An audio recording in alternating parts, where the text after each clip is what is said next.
Morning बाबू, class 8 ध्यान दो। आज हम लोग यहाँ पर जो रेस्ट रह गया था non conventional sources of energy, यानी कि ऊर्जा के जो हमारे गैर परंपरागत सोर्सेज हमारे होते हैं, स्रोत होते हैं, वो कौन कौन से होते हैं। गैर परंपरागत का संदर्भ मैं पिछले दिनों तुम लोगों से ये क्लास वर्क में मांगा भी था, तुम्हें पता चल गया होगा। मतलब जो इनोवेशन के बेस पर आधारित हो, यानी कि जो मॉडर्न टेक्नोलॉजिकल बेस डेवलपमेंट हमारी जो हुई है पावर एंड एनर्जी रिसोर्सेज को, उसी को हम लोग non conventional sources of energy कहते हैं। कन्वेंशनल का मतलब, जैसे कि मैंने पिछले दिन तुमको बताया था कि ट्रेडिशनली जो लंबे समय से हमारे यहाँ जो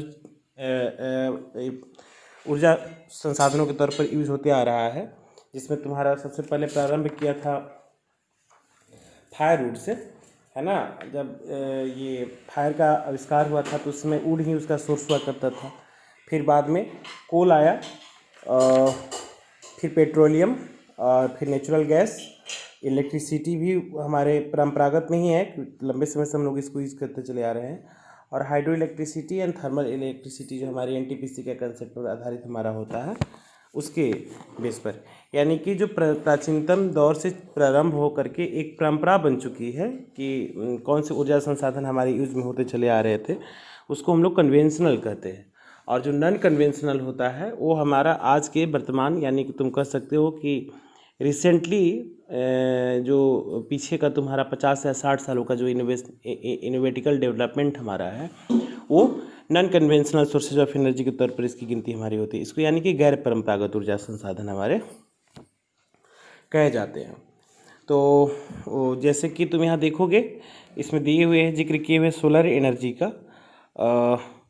सोलर के बाद में फिर विंड एनर्जी है, न्यूक्लियर एनर्जी है, जियो थर्मल एनर्जी है, और टाइडल एनर्जी हमारा है। तो ये जितने भी ये टेक्नोलॉजिकल डेवलपमेंट है, जो हमारा साइंस का इनोवेशन है, ये सब कहीं ना कहीं एक प्रकार का देखा जाए तो जितने भी गैर परंपरागत ऊर्जा स्रोत हमारे होते हैं, इसके बहुत सारे एडवांटेज होते हैं। एडवांटेज इन सेंस कि ये पर्यावरण पर ये दूषित प्रभाव इसका नहीं है, यानी कि जिससे पर्यावरण पॉल्यूशन में तुम लोग देखोगे, ये इन्वायरमेंटल पॉल्यूशन में, कि कैसे तुम्हारा स्मॉगिंग के कारण, स्मॉग के कारण carbon dioxide, carbon monoxide, sulphur dioxide या अन्य प्रकार से तुम देखोगे कि बहुत सारा पॉल्यूशन एंड जो इन्वायरमेंट जो डिग्रेडेशंस के लिए फैक्टर्स हमारा रिस्पॉन्सिबल है। कोल वगैरह को यूज़ हम लोग करते हैं, या ये लकड़ियाँ ही अगर हम यूज़ करते हैं तो वो धुआं वगैरह निकलता है। तो तुम देखो ना कि AQI जिसको हम लोग कहते हैं, एयर क्वालिटी इंडेक्स, है ना, जिसको हम लोग कहते हैं वायु गुणवत्ता का जो स्तर हमारा होता है, ये औसतन तुम्हारा 60 के आसपास होना चाहिए। कहीं 40 से 60 को आइडियल माना जाता है। और पिछले दिनों का जो रिपोर्ट आया था दिवाली के टाइम में, जो पटाखे न छोड़ने और दिस दैट करके जो भी इसमें सुझाव सरकार की तरफ से गाइडलाइन जारी किए गए थे, दिल्ली के बाद में सबसे ज़्यादा पॉल्यूटेड था हमारा पटना, हम लोग का पटना। यानी कि दिल्ली में तुम्हारा दिवाली के दिन जो AQI लेवल जिसको हम लोग कहते हैं, एयर क्वालिटी इंडेक्स लेवल जो है, ये 600 प्लस चला गया था। 500 to 600 के आसपास दिखा रहा था। और बिहार में पटना में तुम्हारा 500 प्लस था। तो आप अंदाज़ा लगाओ कि अगर इस प्रकार की जो पॉल्यूशंस का लेवल अगर कंटिन्यूसली अगर हमारा बढ़ता रहा तो आने वाले दौर में कितनी ज़्यादा क्षति और कितनी ज़्यादा नुकसान हमारा देखने को मिलता है। लेकिन यहाँ non conventional sources of energy हमारा होता है, इसमें इन्वायरमेंटल डिग्रेडेशंस न के बराबर है, यानी कि पर्यावरण की क्षति नहीं के बराबर इसमें देखने को तुमको मिलता है।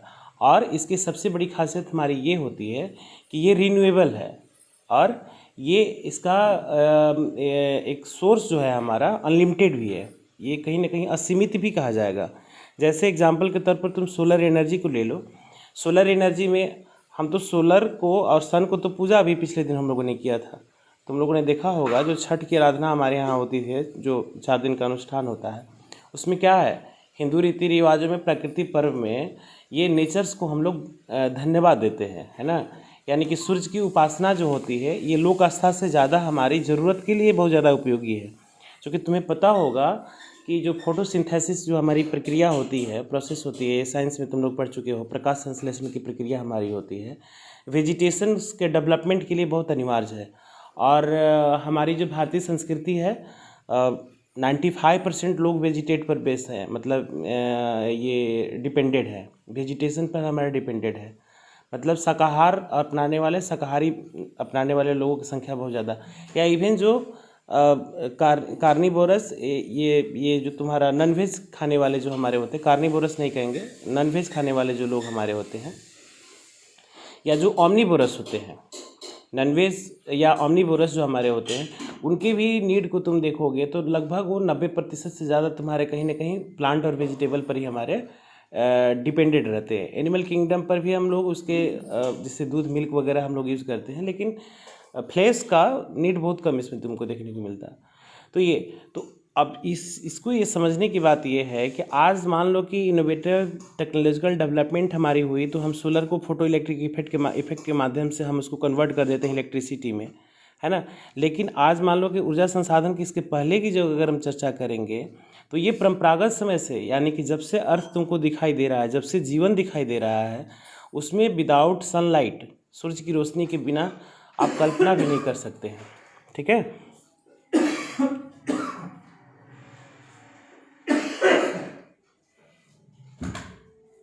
तो ये जो सनलाइट तुम्हारा है, ये इसकी फोटो इलेक्ट्रिक इफेक्ट के कारण हम इसके इनोवेटिव डेवलपमेंट के थ्रू इससे हम इलेक्ट्रिसिटी गेन करते हैं। और ये संभावित सोर्सेज के तौर पर लंबे समय से हमारे इन्वायरमेंट में मौजूद था, पोटेंशियल एनर्जी के तौर पर, जिसको टेक्नोलॉजिकल डेवलपमेंट की हेल्प से हमने उसको पहुंच में लाया, उसके हमने यूटिलिटी को, यूटिलाइजेशंस को और ज़्यादा इम्प्रूव करने का प्रयास हमारा किया गया है। अब इसमें होता क्या है कि जो इंसुलेशन होता है, यानी कि जो इनकमिंग सोलर रेडिएशंस जो हमारे होते हैं, इसको एक फोटो इलेक्ट्रिक इफेक्ट, तुम्हारा सोलर प्लेट होता है, उसमें उसको ऑब्जर्व करके ना उसको इलेक्ट्रिसिटी में कन्वर्ट कर देता है ना।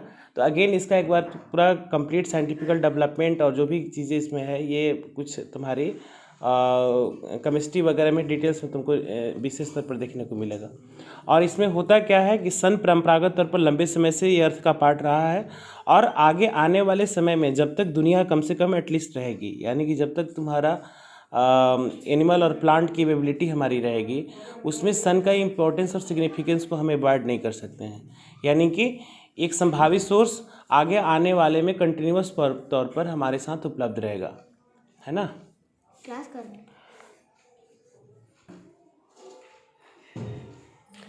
हाँ, तो इसमें देखो, तो ये है कि अनलिमिटेड तौर पर आगे आने वाला भविष्य में जब तक तुम्हारा एनिमल और प्लांट किंगडम की अवेलेबिलिटी रहेगी, इट मीन्स दैट कि विदाउट सनलाइट संभव हमारा नहीं है।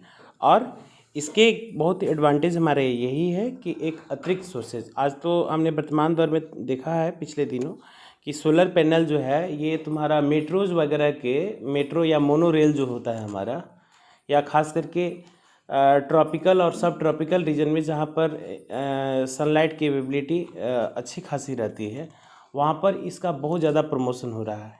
पिछले दिनों न्यूज़ में आया था तुम्हारा, जैसे तुम लोगों ने देखा होगा, नेचुरल गैस में जो ये सीएनजी पीएनजी का जो कंसेप्ट डेवलप हुआ है, या इवन बायोफ्यूल्स में तुम्हारा इथेनॉल प्रोजेक्ट को भी प्रमोट करने की जो बातें हमारी हुई है। यानी कि ये कहीं ना कहीं ऊर्जा संसाधनों का एक अतिरिक्त हमारा एडिशनल सोर्स हमारा है। और इसकी सबसे बड़ी खासियत हमारा ये है कि पर्यावरण के प्रदूषण पर इसका कोई हमारा इफेक्ट नहीं है। ये बहुत हद तक हमारा प्रभावी है और उपयोगी है, लेकिन इसके हमारे इन्वायरमेंट पर दुष्प्रभाव नहीं है। और आज हमें इस बात पर बहुत ज़्यादा बल देने की ज़रूरत है। तुम लोगों ने जब क्लास में, जब इस ज्योग्राफी प्रारंभ हो रहा था, या इवन जूनियर क्लासेज यानी कि 7 में भी तुम लोगों ने पढ़ा होगा सस्टेनेबल डेवलपमेंट के बारे में। सस्टेनेबल डेवलपमेंट हमारा था सतत पोषणीय विकास का सिद्धांत हमारा, जिसको कहते हैं। यानी कि कहने का मतलब है कि खाली आम खाएंगे नहीं, आम का पेड़ लगाने की भी नीयत हमें रखनी होगी। या मान लो कि कल्टीवेशनल फील्ड में हमने अगर कंक्रीटाइजेशन करके हमने यदि उसका रोडवेज बनाया, इंडस्ट्रीज़ बैठाई, या हम अपनी बिल्डिंग्स एंड एकोमोडेशंस को डेवलप किए हैं, तो ये हमारी रिस्पॉन्सिबिलिटी है कि वो कुछ इस प्रकार का हमारा होना चाहिए कि वहाँ पर प्लांट का उपलब्धता होनी चाहिए, ट्रीज़ वगैरह लगाएं, गार्डनिंग वगैरह भी हमारी होनी बहुत ज़रूरी है। क्योंकि जिस रफ्तार से औद्योगिकरण हमारे हो रहे हैं, जिस रफ्तार से हमारे शहरीकरण, ये अर्बनाइजेशन हमारा हो रहा है, उस लिहाज से देखा जाए तो इन्वायरमेंट को कंजर्व करने के लिए कोई विशेष पहल हमारी नहीं की जा रही है। आप मान लो कि जो जितने भी परंपरागत ऊर्जा स्रोतों में अगर कोल, पेट्रोलियम, डीजल जो भी हम यूज़ कर रहे हैं, अगर आने वाले समय में अगर कंटिन्यूसली विदाउट एनी ब्रेक अगर हम लगातार यूज़ करते रहे, तो तुम सोचो कि वो सीमित तौर पर हमारे लिए उपलब्ध है और उसका दुष्प्रभाव हमारे पर्यावरण पर कितना खतरनाक है। तो हमें कहीं ना कहीं ऐसे जो इनोवेटिव टेक्नोलॉजिकल बेस्ड हमारे डेवलपमेंट है या ऊर्जा के जो संसाधन हमारे यहाँ स्रोत है, इसका प्रॉपर डेवलपमेंट और प्रॉपर यूटिलाइजेशन भी होना हमारा बहुत ज़रूरी है। और इसकी एक अच्छी पहल हमारी भारत सरकार की तरफ से इसको प्रमोट करने की बात हमारी की जा रही है। तो इसमें देखोगे कि there are tropical countries like India have a vast potential to harness solar energy as this countries are blessed with the abundant sunshine, जिसकी जिक्र मैंने किया है। चूँकि हमारा देश का जो साउथर्न पार्ट है ये सब ट्रॉपिकल रीजन में आता है, 23.5 डिग्री के आसपास के क्षेत्रों में, और कुछ तो ऊपर का भी पार्ट हल्का सा मान के चलो, चूँकि ट्रॉपिक ऑफ कैंसर जो हमारा है ये भारत को बीचों बीच क्रॉस करता है, तो कुछ ऊपर का पार्ट कुछ नीचे का पार्ट सब ट्रॉपिकल रीजन में तुम इसको देख सकते हो। So in India the largest solar plant is located in the Bhuj in Gujarat, है ना, वही जो एरिया ट्रॉपिकल रीजन का है। चूँकि वहाँ पर clear sky, scanty rainfall and absence of the clouds are ideal countries to trap solar energy, it inexhaustible and non polluting but it is expensive also. हाँ, इसमें देखो इनएग्जॉस्टिबल का मतलब हमारा है कि कभी समाप्त होने वाला नहीं है, और इसका एक ये फैक्टर जिसकी चर्चा मैं बार बार कर रहा हूँ कि नॉन पॉल्यूटिंग फैक्टर है, बट थोड़ा सा ये कॉस्टली भी है।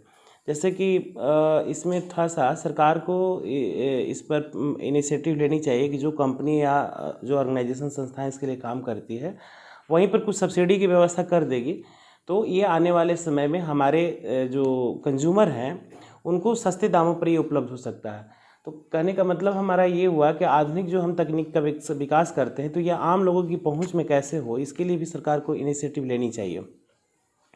जैसे पिछले दिनों तुम लोगों ने देखा था कि एनटीपीसी से जो बिजली बन के आती है उसकी लागत कॉस्ट बहुत ज़्यादा होती है। फिर हम लोग के यहाँ इलेक्ट्रिसिटी के तौर पर यूटिलाइजेशन के लिए सरकार जो ट्रांसमिशन की व्यवस्था करती है, तो इसका पेमेंट कर पाना मुश्किल है। बिहार में ही मैंने देखा है जो रेगुलेटिंग अथॉरिटी है जो इलेक्ट्रिसिटी विभाग की, ये इसका औसतन आंकड़ा बताता था कि 16 रुपये पर यूनिट का तुम्हारा रेट पड़ता है। तो मान लो कि 16 रुपये पर यूनिट के हिसाब से अगर कोई व्यक्ति अगर 100 यूनिट बिजली यूज़ करता है तो उसको 1600 रुपया देना पड़ेगा। तो 1600 रुपया तो एक मध्यम वर्गीय परिवार के लिए काफ़ी मायने रखता है। तो सरकार उस पर सब्सिडी रिलीज़ करती है, उसको 7 रुपये तक लाने का प्रयास किया है बिहार सरकार ने। लेकिन इसके बावजूद भी तुम लोग देखोगे बिजली की चोरी की घटनाएं कॉमन तुमको है। बहुत सारे लोग चोरी करते हैं इसका, या बिजली बिल समय पर जमा नहीं करते, इससे वो घाटे का भी सौदा हमारा हो जाता है। तो एनर्जी कंजर्वेशन के लिए जो तुम्हारा जो एक ब्यूरो ऑफ एनर्जी एफिशिएंसी जो BET करके हमारा आता है, जो स्टार मार्किंग होती है हमारी, खास करके जो इलेक्ट्रॉनिक गुड्स बनते हैं वहाँ पर भी इसकी होता है 3 स्टार, 2 स्टार, 5 स्टार, यानी कि जो जितना बड़ा स्टार है वो इतना ज़्यादा कम से कम बिजली का कंजम्पशन करता है। एक दूसरा है LED का कंसेप्ट जब आया, LCD और LED का, ये LED बल्ब का जो तुम्हारा कंसेप्ट आया, ये 22 वाट का, 18 वाट का, 16 वाट का बहुत ये लेस हो गया। नहीं तो पहले तुम्हारा कोई बल्ब जो आता था वो मिनिमम तुम्हारा 100 वाट का होता था। तो उसके लिहाज से देखा जाए तो अगर एक एकोमोडेशंस में अगर 5 तुम्हारे जगह पर लाइट की व्यवस्था करनी है तो एक बल्ब जितना और उससे कम एनर्जी कंज्यूम करके तुमको बेहतर लाइट LED से मिल सकता है। तो अब LED उस समय फिर वही ये बात जब आया था तो उसमें काफ़ी महंगा था, तो सरकार ने उस पर सब्सिडी रिलीज़ किया LED पर, यानी कि उसके दामों को काफ़ी कम कर दिया मार्केट में कि ताकि आम आदमी यूज़ करे, और लगभग कहीं ना कहीं सरकार इसमें सफल हो गई है। क्योंकि हर जगह मैंने देखा है प्राय कॉमनली कि लोग बड़े स्तर पर LED बल्ब का ही यूज़ करते हैं। ये इसकी लाइट भी काफ़ी अच्छी होती है, और सबसे बड़ा चीज़ ये है कि इलेक्ट्रिसिटी की बचत इससे होती है।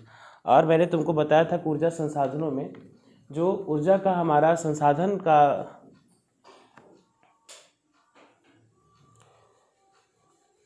ऊर्जा संसाधनों के बारे में ऐसा जिक्र किया गया था कि ऊर्जा का बचत ही ऊर्जा का उत्पादन है, यानी कि हमारे पास में सीमित ऊर्जा संसाधन है, उसको हम कम से कम यूटिलाइज़ करें तो वही हमारे लिए उत्पादन का काम करेगा। यानी कि अगर हम विवेकपूर्ण तरीके से अगर हम यूटिलाइजेशन करें, मतलब जुडिशियस वे में, तो ये आने वाली पीढ़ी के लिए भी हम सुरक्षित रख सकते हैं। ऐसा नहीं ना है कि जो संसाधन है केवल उसका भोग तुम ही करके निकल जाओ, फिर आने वाली पीढ़ी जो है क्राइसिस में ज़िंदा रहे।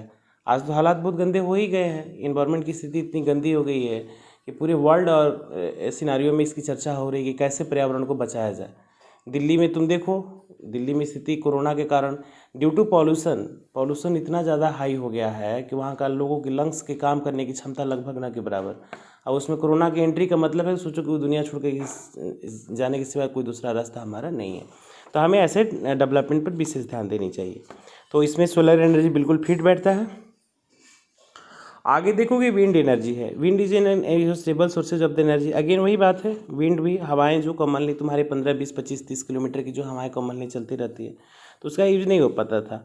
और विंड मिल्स का अगर हम इसमें एस्टेब्लिशमेंट करें तो उससे हम इलेक्ट्रिसिटी प्रोड्यूस कर सकते हैं। The high speed winds rotate the wind mills which is है ना concentrated a generator to produce electricity. ये उसमें विंड मिल्स जो बैठा दिए जाते हैं और हवाएं जब तेज़ चलती है तो वहाँ पर वो व्हील चलने लगता है और उसको कंसनट्रेट करके हम उससे इलेक्ट्रिसिटी में उसको जनरेट कर सकते हैं।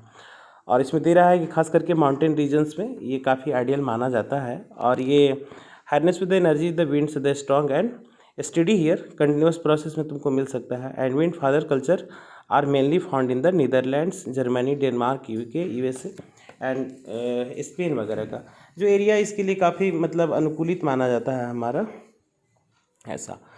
तो ये सब कंट्री है, इसमें खास करके क्लाइमेट का भी एक बहुत बड़ा रोल है, ताकि हवाएं तो वहीं चलेगी ना जहाँ पर कुछ low pressure high pressure generate हमारे होंगे। तो ये सब क्लास 7 में तुम लोग पढ़ चुके होगे कैसे प्रेशर हमारा जनरेट होता है ऐसा।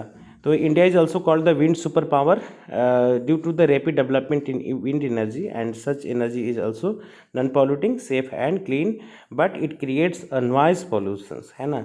विंड मिल्स आर अ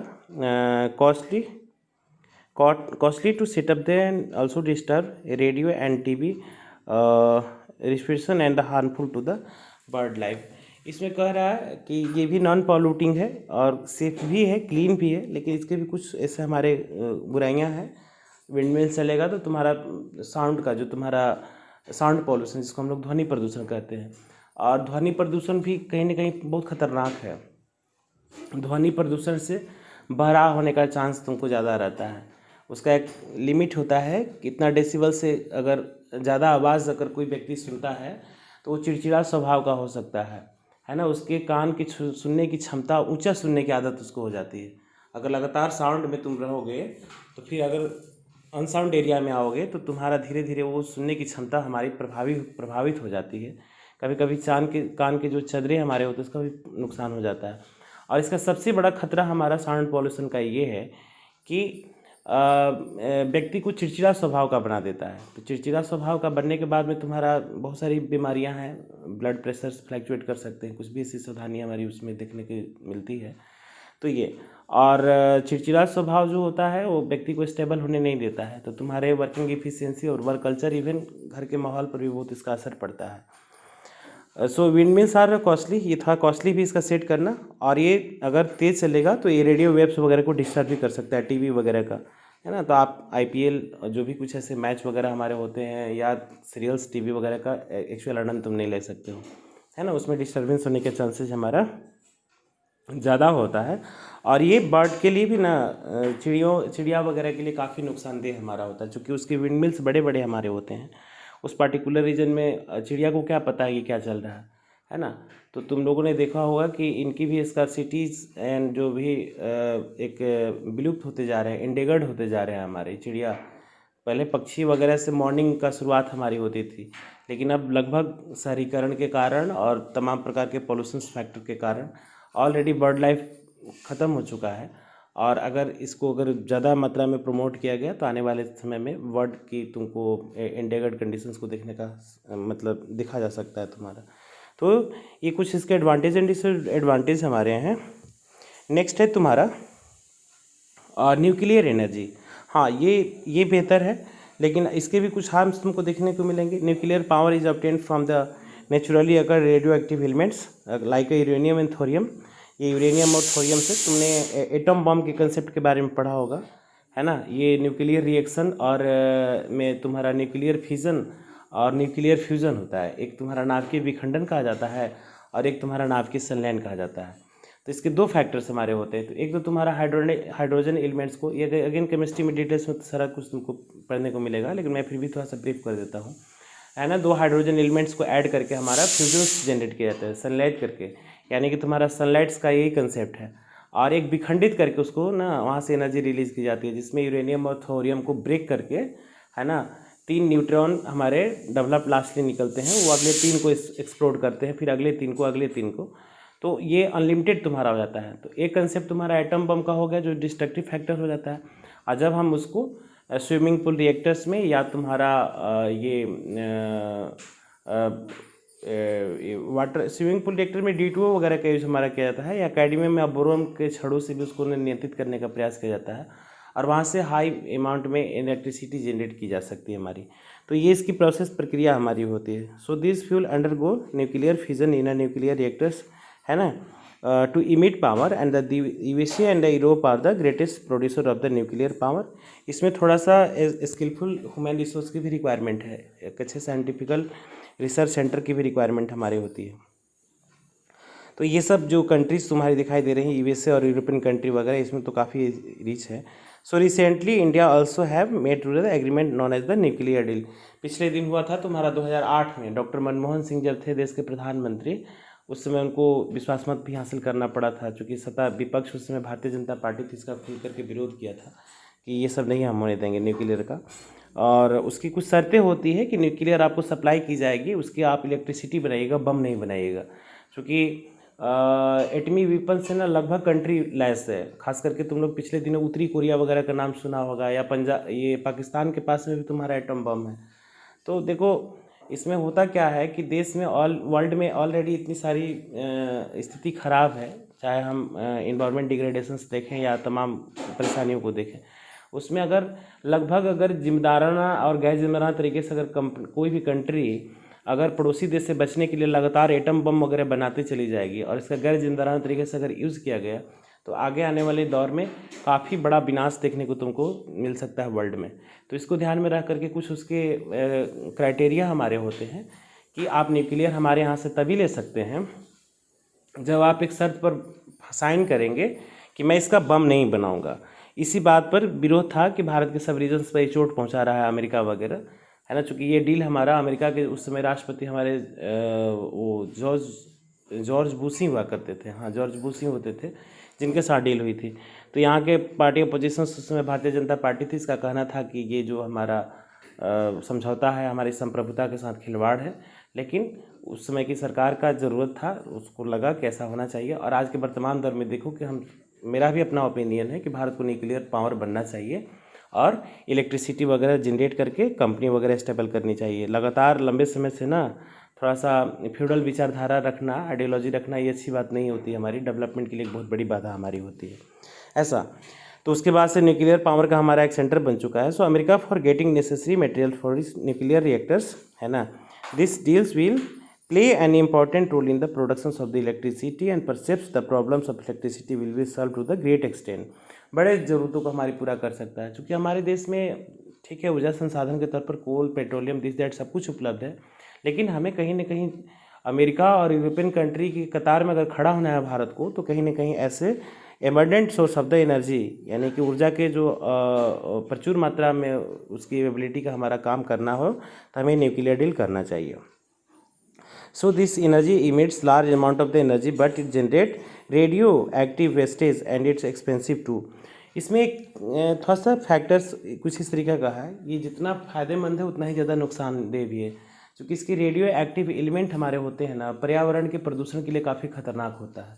यानी कि रेडियो एक्टिव जो हमारे वेस्टेज होते हैं उसको डिस्पोज करने के लिए हमारे पास में एक ट्रेंड और स्किलफुल ह्यूमन रिसोर्स का होना बहुत ज़रूरी है।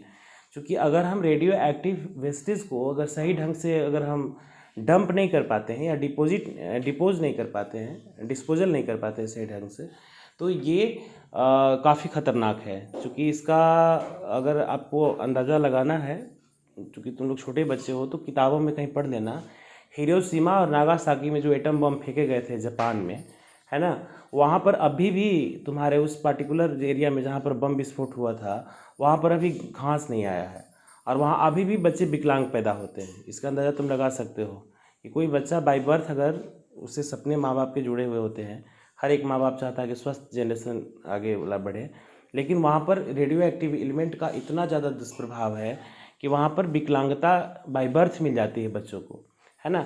या पिछले दिनों तुम लोगों ने देखा होगा, जापान के फुकुशिमा सिटीज़ थी जहाँ पर ज्वालामुखी विस्फोट और अर्थक्वेक की घटना होने के बाद में रेडियो एक्टिव वेस्ट हमारा लीक हो गया था, जिसके कारण एक बहुत ज़्यादा बड़ा पर्यावरण का तुम्हारा विशेष फॉर्मेशन हो चुका था, यानी कि उसका दुष्प्रभाव देखने को मिला था।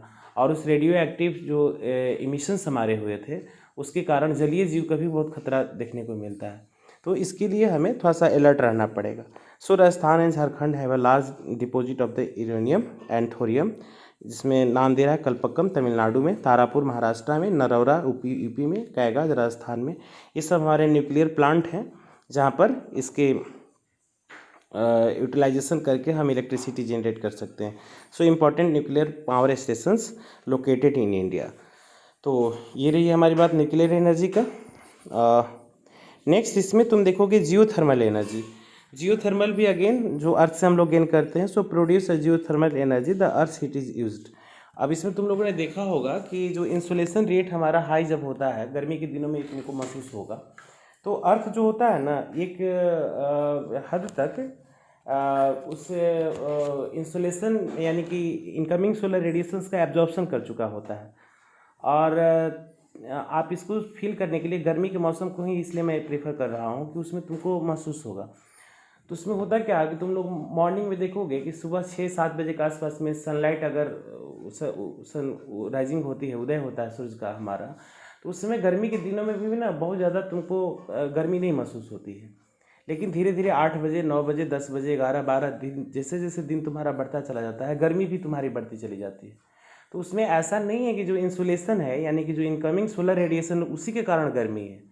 जब वो हाई रेट पर इंसुलेशन जब हाई हमारा होता है, तो अर्थ भी एक लिमिट में ना हमारा उस चीज़ को ऑब्जर्व कर चुका होता है। तो वो इन्वायरमेंट में कहीं ना कहीं जो ऊपर से रे आ रही है, जो अर्थ की तरफ से नीचे से भी जो हीट रिलीज हो रहा है हमारा, दोनों मिल करके ना उस तरीके की कंडीशन हमारे क्रिएट कर देता है ना। तो उसको जो एब्जॉर्ब जो हमारा इंसुलेशन है ना, उसी को हम लोग ने जियोथर्मल कहते हैं। जियोथर्मल का मतलब जो अर्थ ने जो ऑब्जर्व कर रखा वही धीरे धीरे इमिट करता है। और तुम लोग देखोगे कि जैसे ही तुम्हारा सनसेट होता है, सूर्यास्त होता है, तो अचानक से आप गर्मी के दिनों में देखिएगा कि राहत नहीं मिलती है, धीरे धीरे राहत मिलता है। धीरे धीरे कैसे मिलता है? अब मान लो जो ऊपर से इंसुलेशन हमारे हो रहे हैं वो तो बिल्कुल बंद हो चुका होता है, तो इसके बाद गर्मी क्यों लगती है? गर्मी इसलिए लगता है कि जो जियोथर्मल एनर्जी है ना, वो हमारा इमिट होता है, वो बाहर की तरफ रिलीज होता है। इसके कारण आप 6 बजे तक भी नहीं रात महसूस करते हैं, 7 बजे तक भी नहीं, 8, 9, 10, 11 ऐसे करते करते जैसे ही रात और गहरी होती चली जाती है, हमारा मौसम जो क्लाइमेट हमारा काफ़ी बेहतर होने लगता है। या इवन तुम घर में भी तुम सुकून महसूस करते हो। इसके पीछे कारण हमारा है कि जो जियोथर्मल कंटिन्यूस तौर पर जो सपोर्ट कर रहा था, अब धीरे धीरे अर्थ ने जो एब्जॉर्ब कर रखा था इंसुलेशन को, उसकी भी क्षमता हमारी कम होने लगती है। ये नतीजा ये होता है कि गर्मी के दिनों में भी अगर खुले इन्वायरमेंट में तुम सोते हो कहीं, तो 4 बजे मॉर्निंग में सुबह की जो होती है हमारी, तुम्हें एक चादर की रिक्वायरमेंट महसूस होने लगती है ना। ऐसा तो ये कुछ प्रैक्टिकल फीलिंग हमारी होती है, जिससे तुम इसको ये रियलाइज़ कर सकते हो कि जियोथर्मल एनर्जी हमारी क्या होती है। फिर अगेन वो बिल्कुल तरीके से हीट हो जाता है, तो वही हवाएं फिर सुहाना अच्छा लगने लगता है। फिर धीरे धीरे अगेन अगले दिन सनराइज होगा हमारा, जियोथर्मल और जो इंसुलेशन दोनों मिल करके फिर गर्मी लाएंगे, फिर ठंडी आएगी, ऐसे हमारा चलते रहता है। So the earth is use, इसको यूज किया जा सकता है। As we go deep in the earth the temperature rises. जैसा तुम्हें पता होगा कि अर्थ के डीप में 5-8 डिग्री सेल्सियस तक का था तुम्हारा वो नीफे वगैरह का जो कंसेप्ट है तुम्हारा। At many places this heat energy may come to the surface in the form of the hot springs.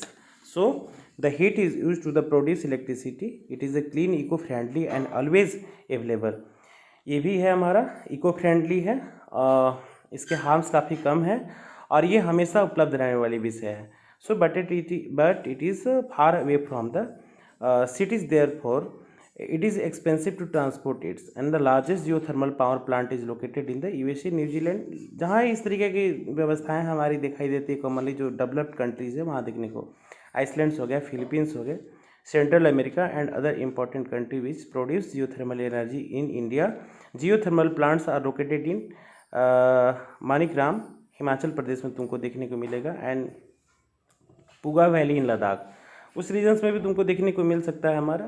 क्योंकि इसके अलावा वो इंसुलेशन और जो हीटिंग एब्जॉर्बन कैटेगरी के अलावा ये हॉट स्प्रिंग्स पे में भी हमारा फॉर्म होता है, जहाँ से इस चीज़ को हम लोग गेन करके ना इसका डेवलपमेंट कर सकते हैं, है ना। ये कुछ ऐसे क्लाइमेटिक के अलावा कुछ अर्थ के भी इमिशंस पर हमारा डिपेंड करता है। एक तो मैंने उसको बेसिकली बताया जिसको जियोथर्मल के तौर पर आप एक उसको कहें कि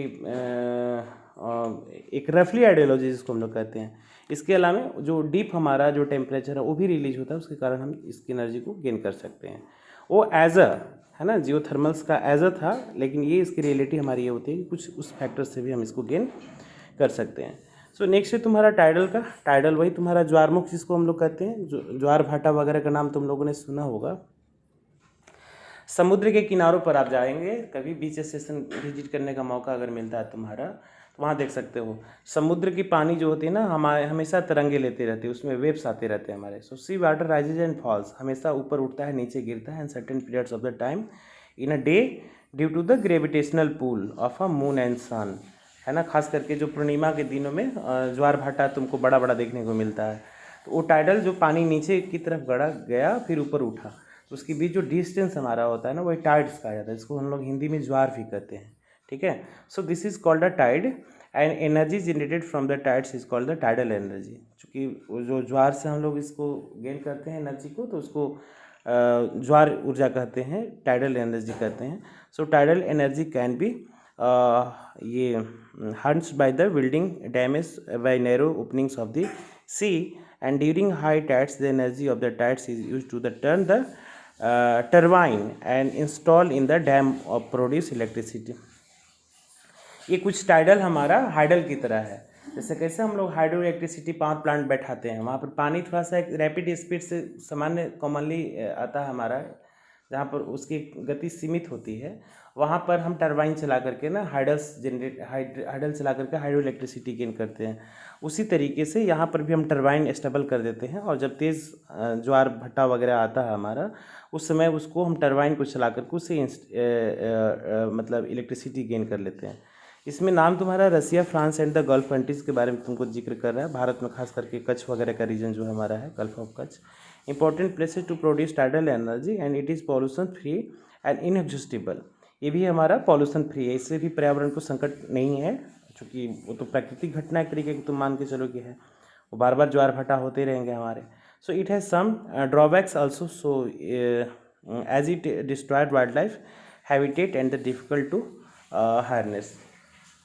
थोड़ा सा ऐसा है कि ज्वार वगैरह का जो अगर उसको नियंत्रित सही ढंग से नहीं कर पाया किया गया, या वहाँ पर जो हमारा हैबिटेशन जो हमारा नेचुरल होता है जंगली जानवरों का, वो कुछ हद तक प्रभावित हमारा हो सकता है। नेक्स्ट है बायोगैस का। It is also low cost, easy to operate and makes as the bio waste, but it causes green house effect due to the emissions of the carbon gas.